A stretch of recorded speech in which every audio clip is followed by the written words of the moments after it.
पश्चिम बंगाल में Dumdum rail station पर बड़ी कार्रवाई हुई है। स्टेशन पर अतिक्रमण पर एक्शन लिया गया। स्टेशन से फेरी वालों को हटाया गया। आधी रात के बाद कब्जे पर एक्शन लिया गया। सड़क से अवैध स्टॉल भी हटा दिए गए। तो पुलिस और सीएपीएफ ने ज्वाइंट ऑपरेशन किया यहाँ पर और फेरी वालों को यहाँ से हटाया गया। जो भी अवैध निर्माण था उसे वहाँ से हटा दिया गया। इससे पहले भी पश्चिम बंगाल में लगातार बुलडोजर एक्शन शुभेंदु सरकार के आते ही दिख रहा है। हावड़ा रेलवे स्टेशन के बाहर भी अवैध कब्जों को हटाया गया था।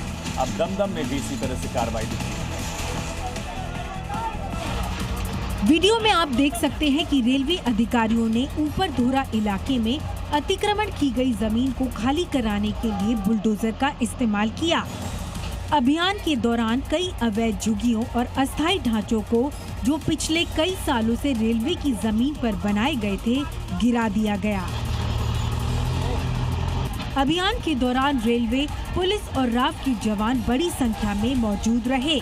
रेलवे अधिकारियों के मुताबिक अतिक्रमणकारियों को पहले ही नोटिस जारी किए गए थे।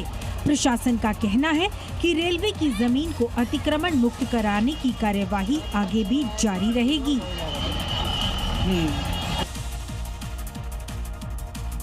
तो बंगाल से लेकर असम तक लगातार बुलडोजर एक्शन में है और दोनों ही राज्यों में अवैध निर्माण ढाए जा रहे हैं, जिससे कब्जाधारी गैंग और भूमाफियाओं में हड़कंप मचा हुआ है।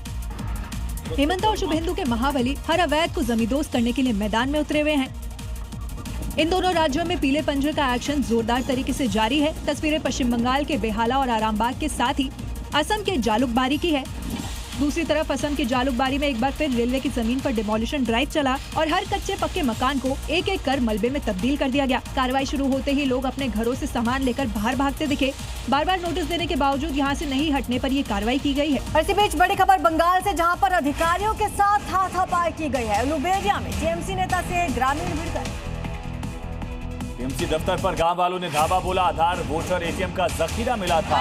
ऑफिस घेरकर टीएमसी नेता से धक्का मुक्की का ये पूरा मामला तस्वीरों में कैद हुआ। टीएमसी के खिलाफ गांव वालों का धरना प्रदर्शन भी देखने को मिला। बगनाना थाना के संधैल का मामला बताया जा रहा है।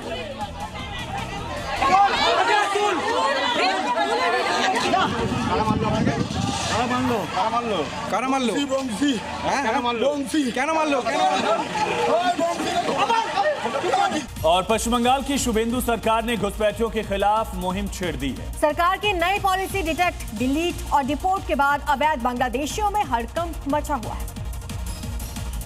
भारत बांग्लादेश सीमा पर हलचल लगातार तेज हो रही है। अवैध बांग्लादेशी जो लंबे वक्त से पश्चिम बंगाल में रह रहे थे, अब बंगाल छोड़ रहे हैं और बांग्लादेश जाने के लिए बॉर्डर पर पहुंच रहे हैं। 17 और बांग्लादेशी घुसपैठियों को पेट्रापोल के नए होल्डिंग सेंटर लाया गया। बता दें कि पश्चिम बंगाल में पहचाने, हटाएं और वापस भेजें अभियान के तहत हकीमपुर बॉर्डर और प्रदेश के दूसरे सीमावर्ती इलाकों में अवैध बांग्लादेशियों की भीड़ बढ़ रही है। घुसपैठिए खुद ही बंगाल छोड़ रहे हैं। तो पश्चिम बंगाल में सरकार बदलने के साथ ही गुंडों के जज्बात बदल गए हैं, लोगों के हालात बदल गए। और बदलाव भी ऐसा कि ममता राज में जो कटमनी डॉन लोगों से सरकारी योजना के बदले पैसे लिया करते थे, अब पैसे लौटाने की बात कर रहे हैं। इतना ही नहीं बल्कि अब तो बकाया गांव-गांव जाकर ई रिक्शे से कटमनी लौटाने के लिए अनाउंसमेंट करवाए जा रहे हैं। दरअसल इलाके के लोगों ने टीएमसी नेता के कटमनी के खिलाफ मोर्चा खोल दिया है। अपने पैसे वापस करने की मांग करने लगे हैं। हाथों में पोस्टर लेकर प्रदर्शन कर रहे हैं। यही वजह है कि जहां एक तरफ टीएमसी के नेता कटमनी वापस कर रहे हैं, तो वहीं दूसरी तरफ टीएमसी नेता के खेत में अवैध हथियारों का जखीरा मिल रहा है।